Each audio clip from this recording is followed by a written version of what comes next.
The cornerstones of the President's house, known to us as the White House, the Washington Monument, the Smithsonian, Independence Hall in Philadelphia, incidentally by past Grandmaster Benjamin Franklin, and Constitution Hall stand out among many others as outstanding examples of cornerstones which have been laid Masonically.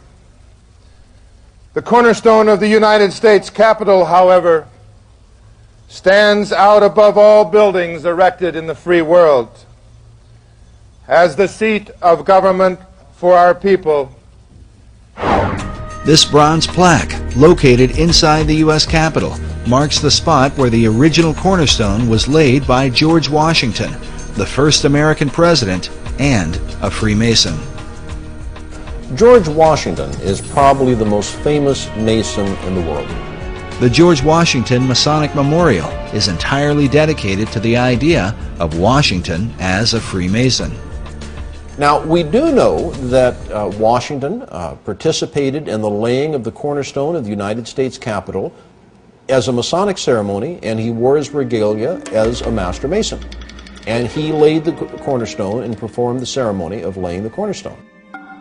Washington's participation in the event was recorded by the newspaper of the time, the Columbian Mirror, which can still be obtained through the Library of Congress. Laying the cornerstones of buildings which serve mankind is one of the world's most ancient customs. The cornerstone laying ceremony predates Freemasonry, although its early symbolic purposes as a sacrifice to appease the gods or demons or whatever in prehistorical times. Of course, there's no application to why Freemasons do it. The corn, wine, and oil that we use for this are also ancient symbols. Corn is the symbol of plenty, wine the symbol of refreshment, and oil the symbol of joy and gladness. While Masonry maintains these symbols as a representation of blessing, there are some who believe they hold a more hidden meaning. With symbols, there are always multiple levels, up to 7 different levels of interpretation with every particular symbol. Corn is an important symbol in Masonry and is one found repeatedly in Washington, D.C. But what sort of hidden meaning could apply to corn?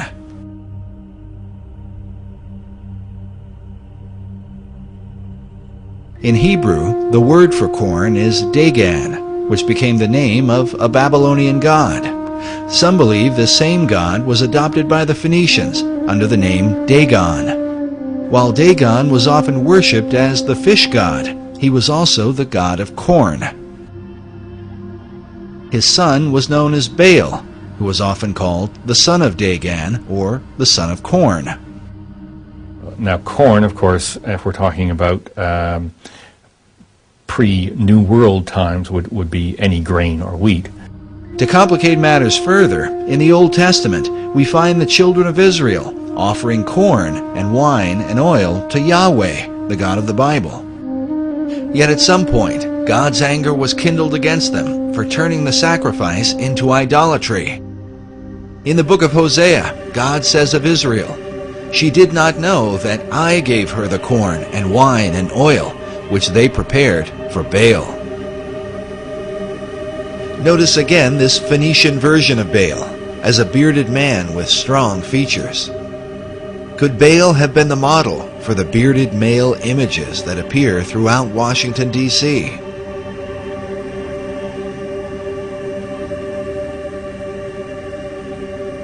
Take note of this image, with ears of corn carved into the hair.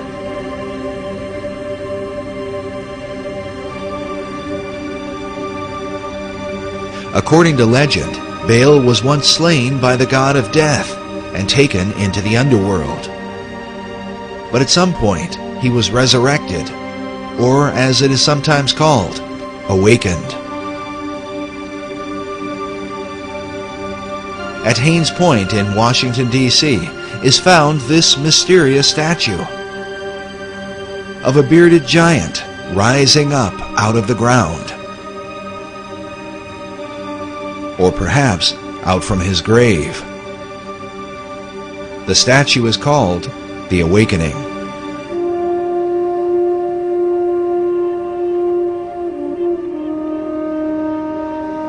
According to the Masonic Encyclopedia, another symbol for resurrection is the Egyptian obelisk, which is the shape of the Washington Monument.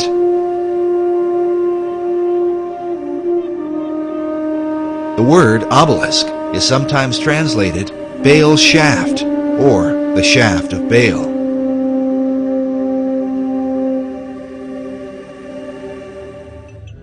As a result, critics of Masonry argue that Baal, not Yahweh, is the real God to whom Masons perform their ceremony. May corn, wine, and oil, and all the necessaries of life abound among the people of the world. And may this building be continued and preserved to the latest ages.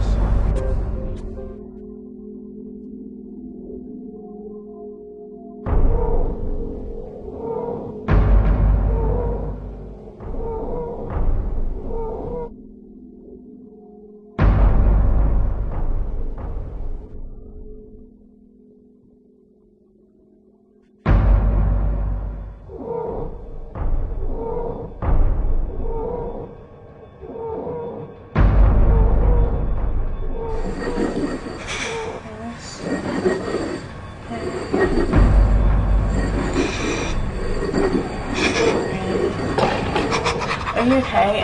Bethard, oh my god! Bethard! Bethard! Get rid of it! Bethard!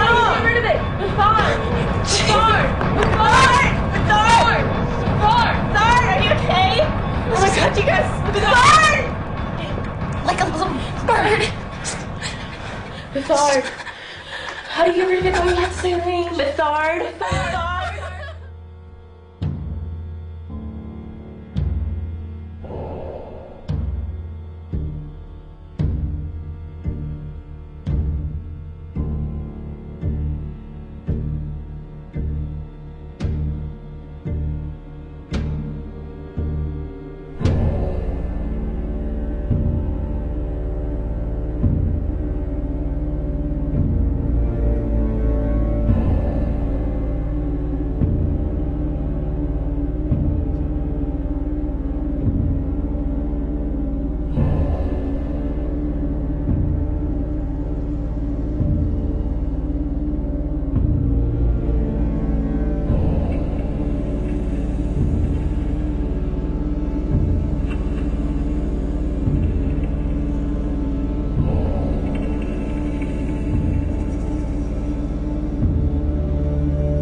Hello. Want to see some infected rats?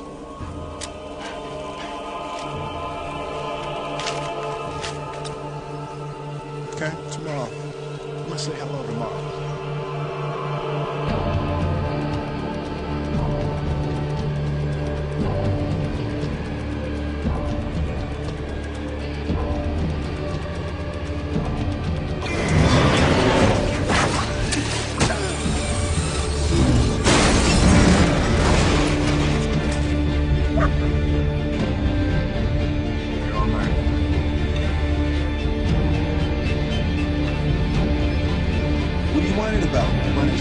Vegetables.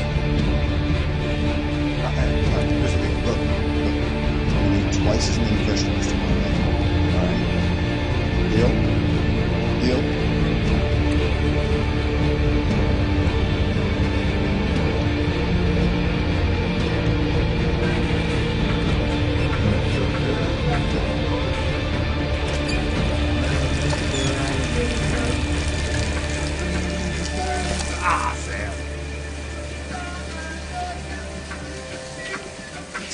sweet son.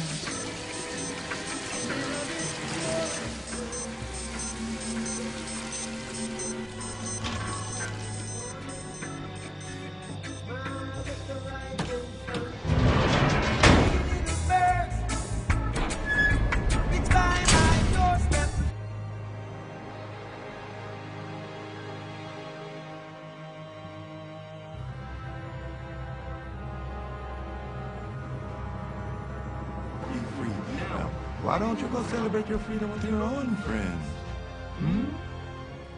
But, I don't have any friends. And I'm not going out there by myself. Hey, wait a minute, I got a great idea. I'll stick with you. You a mean green fight machine. The get Busque and spit out everybody that crosses us.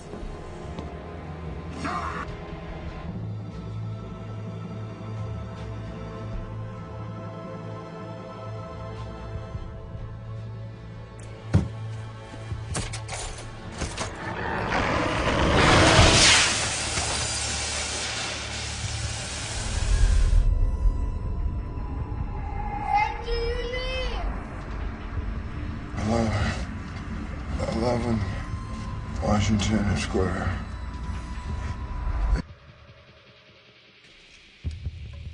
Who are you? I'm Anna, and that's Ethan.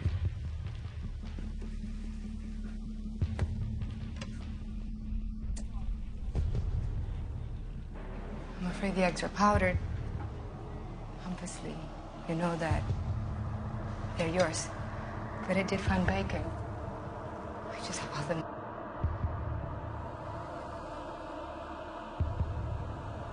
Can you cure her?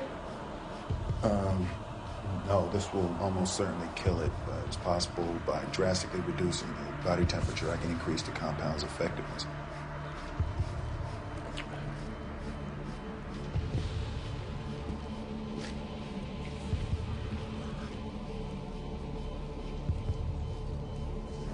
Did all of them die?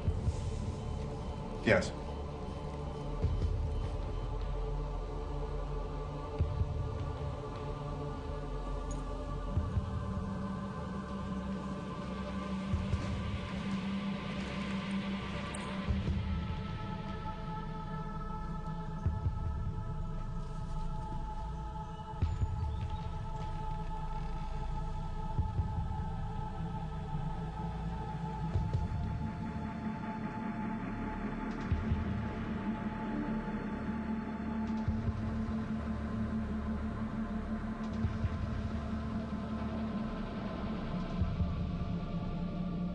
Make no mistake, my fellow Americans. You left my This Christmas mutating presents in virus the is a lethal closet. enemy. Hush now, It Mark. threatens the survival of not only our nation, but of every other nation Mommy, on the look, planet. it's a butterfly. Marley, enough! So it is with great sadness, but even greater resolve, that tonight I have signed an executive order initiating a military quarantine of New York City.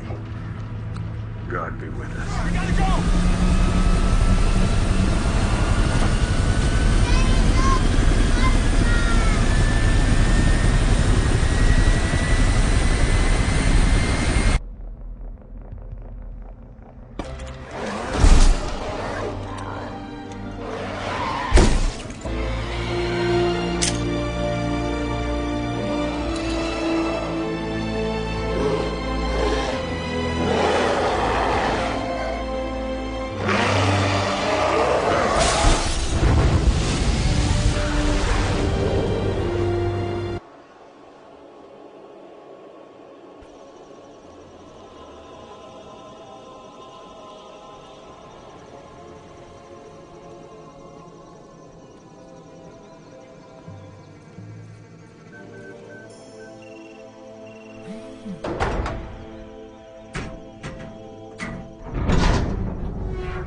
In 2009, a deadly virus burned through our civilization, pushing humankind to the edge of extinction.